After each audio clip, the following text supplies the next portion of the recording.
Guten Yardening. We're out here on a beautiful morning trying to beat the heat. It's about to be 90 degrees today, and we're trimming some of the tendrils off of our grapes. Now you probably know the tendrils are used to help the plant climb up structures just like this.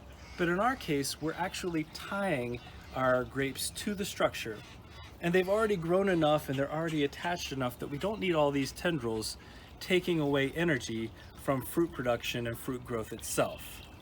What have you heard? Is this something that helps? Today, I want to talk to you about potatoes.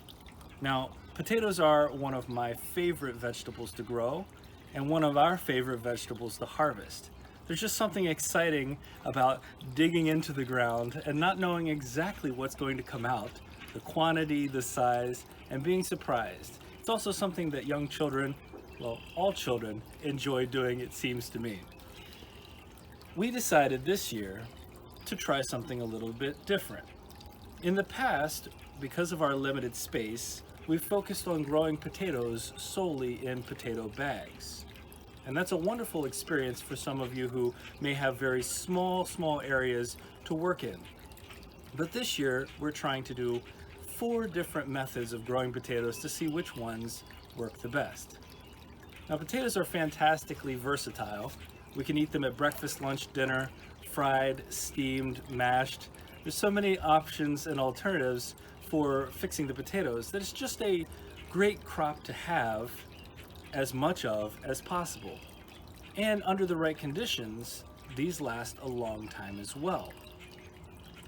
Organic potatoes, at our last check, for about 4 or 5 pounds, run about $8.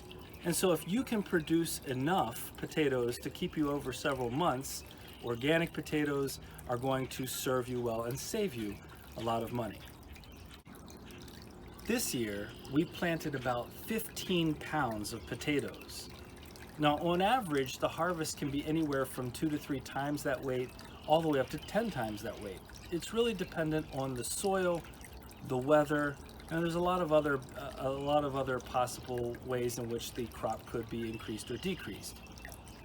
In addition to that, because we have 4 different growing mediums this year, we're excited to learn which one works the best and provides the best yield. By the way, you know who didn't bother getting up late? The mosquitoes. They are everywhere this morning. Let's take a look at what it looks like to have potatoes growing in potato bags. Growing potatoes in potato bags is fairly straightforward. In our case, we have between 7 and 10 gallon potato bags.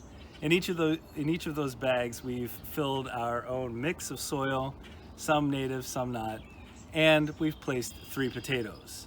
Some of the potatoes we cut into pieces, some of them we left whole to see which ones produce better. And after a month, we have luscious greenery in all of our bags.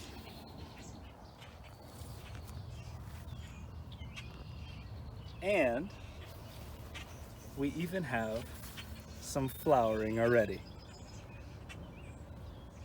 Our second method of planting potatoes this year involves half of a 50-gallon food drum, a drum that used to be used to hold vinegar. We cut it in half long ways and laid it on its side. Now, in past years, we used this to grow sweet potatoes, but the depth of the soil really isn't enough for those, especially since they go way down. This year, we decided to try potatoes instead.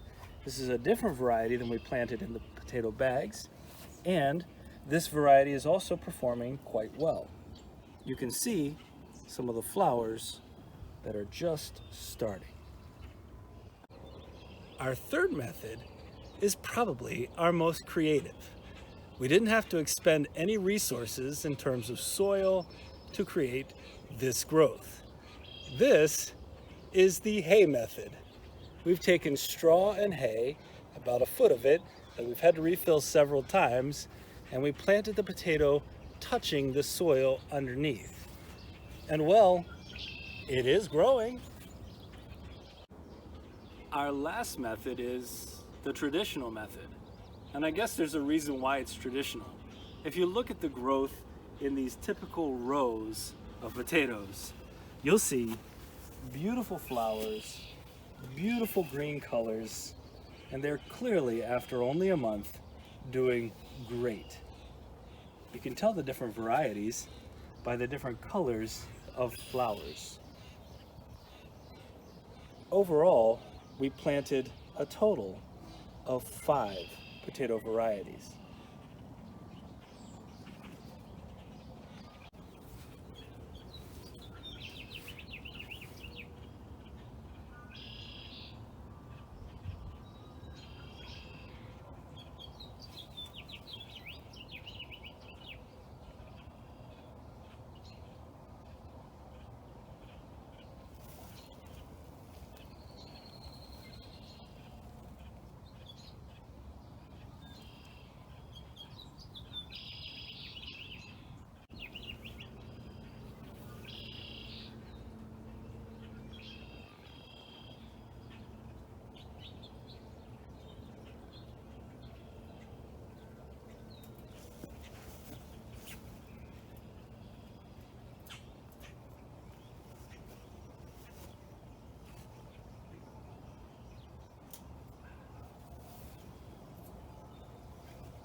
What a great way to start your morning. Coming out, looking at all of our crops growing, the potatoes doing marvelously well, listening to the birds and the sounds of the waterfall, even if it's not a real waterfall. It's a wonderful day to be outside, to be near all of the fruits of our labors, and we're really happy that you've joined us today. If you like what you saw, please like, comment, and subscribe. And remember, when you're with us, you're good to grow.